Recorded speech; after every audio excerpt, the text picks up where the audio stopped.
नमस्कार रसिक श्रोते हो. मी मृदुल निवसरकर. कथा सुरंग या माझ्या यूट्यूब चॅनलमध्ये तुमचं स्वागत आहे. या यूट्यूब चॅनलद्वारे मी तुम्हाला काही ऐतिहासिक, पौराणिक आणि मनोरंजक गोष्टी सांगत असते. गोष्टी ऐकायला तर सगळ्यांनाच आवडतात. त्यामुळे तुम्ही माझा हा चॅनल नक्की सबस्क्राईब करा. गोष्ट ऐकली की लाईक करायला विसरू नका. आणि हो, बेल आयकॉनवर क्लिक केलं की मी दर आठवड्याला नवीन अपलोड केलेल्या गोष्टीचं तुम्हाला नोटिफिकेशन मिळेल. चला तर आज आपण नवीन एका संतांची गोष्ट ऐकणार आहोत. चातुर्मासानिमित्त आपण वेगवेगळ्या संतांच्या गोष्टी ऐकतोय. रामदास चांभार, संत तुकाराम अशा 2 गोष्टी आपल्या झाल्या. आता आज मी तुम्हाला कर्नाटकातल्या संत पुरंदरदास यांची गोष्ट सांगणार आहे. कर्नाटकातल्या आरगव ह्या गावामध्ये श्रीनिवास नावाचा एक सोन्याचा व्यापारी होता. खूप मोठं त्याचं गावामध्ये दुकान होतं. सोन्या चांदीचे दागिने, भांडी, रत्नजडित दागिने असं भरपूर त्याच्याकडे साठा होता. या श्रीनिवासाचा गावामध्ये मोठा वाडा होता. गाडी, बग्गी, मोठी बागायत शेती असं सगळं घरगंज तो श्रीमंत होता. त्याच्या बायकोचं नाव सरस्वतीबाई. सरस्वतीबाई ह्या अतिशय धार्मिक होत्या. त्यांचं विष्णूवर अतिशय मनापासून प्रेम होतं आणि भक्ती होती. त्यांच्या मुखी सततच परमेश्वराचं नाव असायचं. पूजा अर्चा करणं हे त्यांना मनापासून आवडायचं. त्याच्या विरुद्ध हा श्रीनिवास होता. श्रीनिवास एवढा पैसा असून सुद्धा महाकंजूष होता. कधी कोणाला एक पै द्यायचा नाही. पैचा हिशोब ठेवायचा. दान धर्म तर कधीच करायचा नाही. त्यामुळे या सरस्वतीबाईंची फारच पंचायत व्हायची. त्यांना तीर्थयात्रा करायला मिळायची नाही आणि गोरगरिबांना दान धर्म सुद्धा करायला मिळायचा नाही, इच्छा असून सुद्धा. कारण नवऱ्याला त्यांना पैचा हिशोब द्यावा लागत असे. असा हा श्रीनिवास त्याच्या धंद्यामध्ये अतिशय उत्तम होता. एकदा त्याच्या दुकानामध्ये एक अतिशय गरीब ब्राह्मण येऊन उभा राहतो. फाटकं धोतर, हाडाची अगदी काळं झालेली, शेंडी ठेवलेली आणि श्रीनिवासापुढे हात जोडून उभा राहतो आणि म्हणतो, शेठजी, माझ्या मुलाची मुंज करायची आहे. त्या मुंजीसाठी तुम्ही आम्हाला काही दान करावं अशी माझी इच्छा आहे. तर मला काही तुम्ही पैसे द्याल का माझ्या मुलाच्या मुंजीसाठी? श्रीनिवास त्याच्याकडे बघतो आणि त्याला हुडूतच करून लावतो.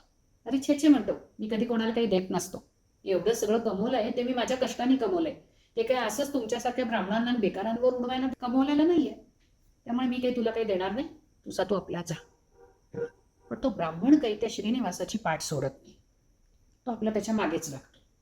म्हणतो, अहो शेठजी, तुम्ही जर मला थोडे पैसे दिले, माझ्या मुलाची मुंज झाली, तर तोही काही धार्मिक विधी करू शकेल, कोणाकडे ब्राह्मण म्हणून जेवायला जाऊ शकेल. तेवढंच आम्हाला गरीबाला थोडासा हातभार, देव तुम्हाला पुण्य देव. पण श्रीनिवास अजिबात काही ऐकत नाही. आणि तो ब्राह्मण श्रीनिवासाची पाठ काही सोडत नाही. शेवटी श्रीनिवास कंटाळून जातात आणि काय म्हणतात, बरं ठीक आहे, उद्या ये, उद्या देतो. ब्राह्मण म्हणतो, नक्की उद्या देणार? श्रीनिवास म्हणतो, हो, उद्या देईन. दुसऱ्या दिवशी सकाळी श्रीनिवास दुकान उघडतात आणि दारामध्ये ब्राह्मण उभा. शेठजी, आज तुम्ही मला पैसे देणार होता. श्रीनिवासाला तर रागच येतो. ते म्हणतात, अरे आत्ता तर दुकान उघडले, अजून काही धंदा सुरू पण नाही झाला आणि तुला काही दान देत बसू नये. आत्ता नाही देणार, संध्याकाळी ये. ब्राह्मण बरं म्हणतो. संध्याकाळी येतो. संध्याकाळी आल्यावर श्रीनिवास काय म्हणतो, अरे दिवे लागण्याच्या वेळेला कोणी पैसे देतं का? लक्ष्मीला असं बाहेर पाठवायचं नसतं. आज नाही देणार, उद्या ये. दुसऱ्या दिवशी येतो. इथे पैसे नाही, घरी ये. कधी घरी ये, दुपारी ये, संध्याकाळी ये, उद्या ये. असं करत करत तो सारखा ब्राह्मणाला टाळत असतो. पण तो ब्राह्मण आपला पुन्हा पुन्हा येऊन उभा असतो. असं करता करता 6 महिने होतात. ब्राह्मणही मागायला कंटाळत नाही आणि श्रीनिवास त्यांना हाकलायला कंटाळत नाही. एकदा काय होतं, श्रीनिवास दुकानात असताना जे ब्राह्मण असतात ते त्याच्या घरी जातात आणि दार वाजवतात. तर सरस्वतीबाई बाहेर येतात. सरस्वतीबाई त्या ब्राह्मणांना बरेच महिने ओळखत असतात. त्यांनाही वाईट वाटत असतो. एकदा तर त्यांनी आपल्या नवऱ्याला समजवलेलंही असतं की अहो, गरीब आहे बिचारा, मागतोय तो पैसे मुलाच्या मुंजीसाठी, तर द्या ना त्याला, तेवढंच आपल्याला पुण्य मिळेल. पण श्रीनिवासांनी त्यांचं काही ऐकलेलं नसतं.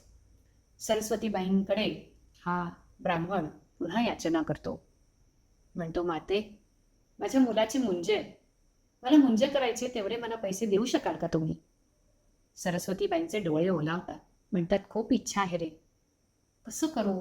मला तर नवऱ्याला पैचा हिशोब द्यावा लागतो. विचार करता करता त्यांच्या मनात येतं, अरे माझ्याकडे तर 4-4 सोन्याच्या नथी आहेत. ह्यातली एक नथ ह्याला देऊन टाकली तर काय करणार आहे आपल्या नवऱ्याला? ही नथ का घातली असं थोडीच तो विचारणार आहे. लगेच त्या आत जातात आणि एक सोन्याची रत्नजडित नथ त्या आपल्या तिजोरीतून घेऊन येतात आणि त्या ब्राह्मणाला दान करून टाकतात. दान केल्यावर त्याला खूप आनंद होतो, अगदी समाधान वाटतं. पण एका बाजूला मनामध्ये थोडी दुगदुग असते की आपण आपल्या नवऱ्याला न विचारता हे दान केलेलं आहे. इकडे काय होतं की हा ब्राह्मण ती नथ घेऊन नेमका श्रीनिवासांकडे जातो. त्याला माहीत असतं की सगळ्या गावामध्ये मोठं दुकान हेच आहे आणि हेच आपल्याला त्याच्याबद्दल पैसे देतील. कारण ही जी रत्नजडित नथ आहे त्याचे जवळजवळ 1000 मोहरा मिळतील असं त्या सरस्वतीबाईंनी ब्राह्मणाला सांगितलेलं असतं. हा ब्राह्मण श्रीनिवासांकडे जातो आणि म्हणतो, एका दात्याने म्हणजे दान देणाऱ्या माणसाने मला एक नथ दान दिलेली आहे आणि ती मला तुमच्याकडे गहाण ठेवायची, विकायची नाही. ती तुमच्याकडे गहाण ठेवायची आहे आणि त्याच्याबद्दल मला फक्त 100 सुवर्णाच्या मोहरा द्या आणि मी त्याच्यामध्ये माझ्या मुलाची मुंज करेन. असं म्हटल्यानंतर श्रीनिवास म्हणतात, बघू ती नथ. ते नथ हातात घेतात, मात्र त्यांना लगेच लक्षात येतं की ही नथ आपल्या बायकोची. कारण त्याच्यामधले अगदी वेचून वेचून काढलेले जे रत्न असतात, हिरे, माणिक, मोती, ते त्याच्याच दुकानातले असतात आणि त्यांनी आपल्या बायकोसाठी ती खास बनवून घेतलेली असते. पण श्रीनिवास खात्री करण्यासाठी त्या ब्राह्मणाला म्हणतात, तुम्ही असं करा, उद्या या. या नथीबद्दल मी नक्की तुम्हाला 100 मोहरा देईन सुवर्णाच्या, पण आता तरी माझ्याकडे एवढ्या 100 सुवर्णाच्या मोहरा नाही आहेत. आता ब्राह्मणाला तर अनुभव 6 महिन्याचा असतो, उद्या या, उद्या या, उद्या या. त्यामुळे तो श्रीनिवासांकडे खात्री करून घेतो की तुम्ही शेटजी मला उद्या नक्की द्याल ना पैसे? श्रीनिवास म्हणतात, हो, उद्या नक्की देतो. ब्राह्मण निघून जातो आणि श्रीनिवास त्या दुकानाच्या तिजोरीमध्ये ती नथ ठेवतो, त्याला कुलूप लावतो आणि तडक घरी जाऊन पोचतो आणि सरस्वतीबाईंना हाक मारतो, सरस्वती, जरा बाहेर ये. सरस्वती बाहेर येतात आणि नवऱ्याच्या हाकेतली जरब ऐकून जरा घाबरलेल्याच असतात. श्रीनिवास त्यांना विचारतात, म्हणतात, तुझ्याकडे एक रत्नजडित नथ होती, ती मला आणून दे. तर त्या म्हणतात, कशाला हवी तुम्हाला नथ? ते म्हणतात, काही नाही, मला बघायची म्हणून आणून दे. असं म्हटल्यानंतर सरस्वतीबाई घाबरतात. म्हणतात, आता आपल्या नवऱ्याला काय सांगायचं? त्या तिथेच थोड्या वेळ उभ्या राहतात. त्यांचा तो गोरामोरा झालेला चेहरा बघून आणि घाबरलेला चेहरा बघून श्रीनिवासांना शंका येते आणि ते तिला म्हणतात, जर का तू मला नाही आणून दिलीस नथ तर मी तुला मारीन. असं म्हटल्यानंतर सरस्वतीबाई खूप घाबरतात. श्रीनिवास बाहेरच बसलेले असतात आणि सरस्वतीबाई घरात जातात. घरात जाऊन खोलीचं दार बंद करून घेतात.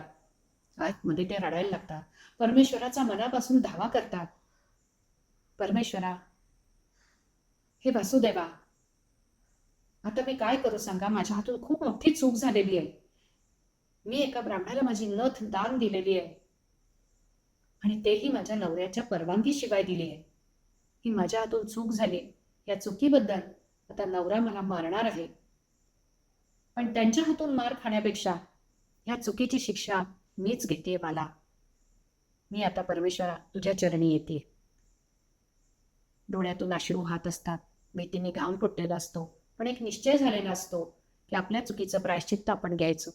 एका वाटीमध्ये त्या विष घेतात, परमेश्वराचा मनापासून धावा करतात आणि म्हणतात, मी तुझ्या चरणी येते, मला क्षमा कर. आणि ती विषाची वाटी डोळे मिटतात, परमेश्वराचं रूप डोळ्यासमोर आणतात आणि उठायला ती वाटी लावणार तेवढ्यात त्या वाटीत काहीतरी टपकन पडल्याचा आवाज येतो. म्हणून ते डोळे उघडून बघतात तर आतमध्ये नथ असते. त्यांना आश्चर्य वाटतं. त्यांना लक्षात येतं की ही कृपा आपल्या विष्णुदेवांचीच आहे, आपल्या श्रीहरीची आहे.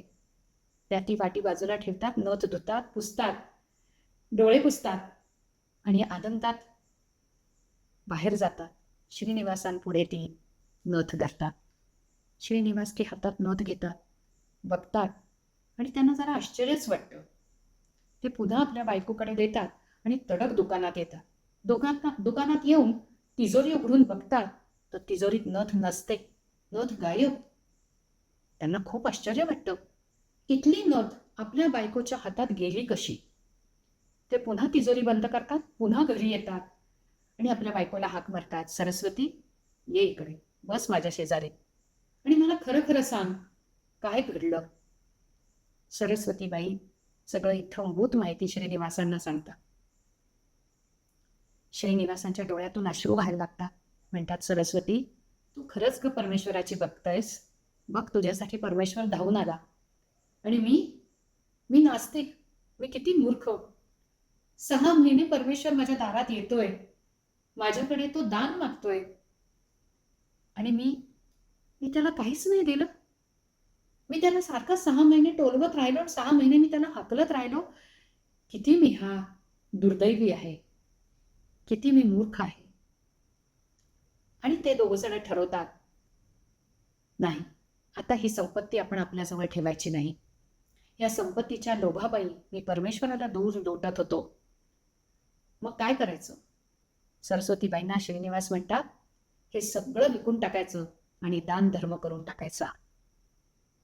हा दिवस म्हणजे श्रीनिवासांच्या आयुष्याचा मैलाचा दगड होता, टर्निंग पॉइंट होता.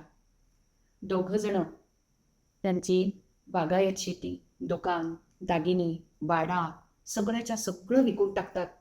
आलेला पैसा सगळा दान धर्म करून टाकतात. जवळ अक्षरशः 1 रुपयाही ठेवत नाहीत. नेसत्या कपड्यानिशी दोघं जण घराच्या बाहेर पडतात. तीर्थयात्रेला सुरुवात करतात, भिक्षा मागून जगतात. तीर्थयात्रा करता करता हे पंढरपूरच्या विठ्ठलाशी येतात. विठ्ठलाची मूर्ती बघून त्याच्या भक्तीमध्ये रंगून जातात. त्यांचा हा जो टर्निंग पॉईंटचा दिवस असतो त्यावेळेला त्यांचं वय होतं 30 वर्ष. पुढे 10 वर्ष असा प्रवास करून परमेश्वराची भक्ती केल्यानंतर त्यांना व्यासतीर्थ नावाचे ऋषी भेटतात. हे जे व्यासतीर्थ ते त्यावेळच्या विजयनगरचे जे सम्राट कृष्णदेवराय यांचे ते गुरु होते. तेच गुरु या श्रीनिवासांना भेटतात. श्रीनिवास त्यांना आपले गुरु करून घेतात आणि हे जे व्यासतीर्थ असतात ते त्यांना दीक्षा देतात. दीक्षा दिल्यानंतर माणसाचं नाव बदलायचं असतं आणि त्याचप्रमाणे या श्रीनिवासांचं नाव होतं पुरंदरदास. हे जे पुरंदरदास यांनी अनेक रचना केलेल्या आहेत, पण ते कर्नाटकात राहत असल्यामुळे त्यांची भाषा कानडी. कानडी भाषेमध्ये त्यांनी अनेक अभंग रचना, नंतर स्तोत्र रचना, नंतर कीर्तनं ही त्यांनी कानडी भाषेत तसंच संस्कृत भाषेतही लिहिलेली आहेत. ह्यांच्या त्या रचना आहेत त्या रागदारीमध्ये लिहिलेल्या होत्या. त्यामुळे असं समजतात की कर्नाटकी संगीताचा जो पाया आहे तो ह्या पुरंदरदासांमुळेच घडलेला आहे. हे जे पुरंदरदास आहेत ते विठ्ठलाचे इतके भक्त होते की त्यांच्या रचनेच्या शेवटच्या ओळीमध्ये ते पुरंदर विठ्ठल हा शब्द घालत असत. तसं आपल्याकडे तुकाराम महाराजांच्या अभंगामध्ये शेवटी तुका म्हणे असतं, ज्ञानेश्वर महाराजांच्या याच्यामध्ये ज्ञाना म्हणे असं असतं. तसंच ह्यांच्याकडे पुरंदर विठ्ठल असं ते नाव घालत असत. असे ते विठ्ठलाचे परमभक्त होते. विठ्ठलावरती सुद्धा, पंढरपूरच्या विठ्ठलावरती सुद्धा त्यांनी अनेक रचना केलेल्या आहेत, कानडीमध्येही आणि संस्कृतमध्येही. हे जे पुरंदरदास होते त्यांनी त्यांच्या वयाची शेवटची काही वर्ष ही कर्नाटकातल्या हंपीच्या देवळामध्ये, हंपी इथे विष्णूचं म्हणजे विठ्ठलाचंच मंदिर आहे, तिथल्या एका मंडपामध्येच त्यांनी त्यांचं आयुष्य काढलं. हे जे पुरंदरदास होते त्यांनी 4,75,000 एवढ्या परमेश्वराच्या अभंगाच्या, स्तुतीस्तोत्रांच्या रचना केलेल्या आहेत. त्यांच्या ह्या रचना अजूनही खूप प्रसिद्ध आहेत. अशा ह्या पुरंदरदासांनी आपला देह वयाच्या 95व्या वर्षी हंपीच्या त्या मंडपामध्येच ठेवला. म्हणूनच त्या मंडपाला पुरंदरदास मंडप म्हणतात. असे हे संत पुरंदरदास.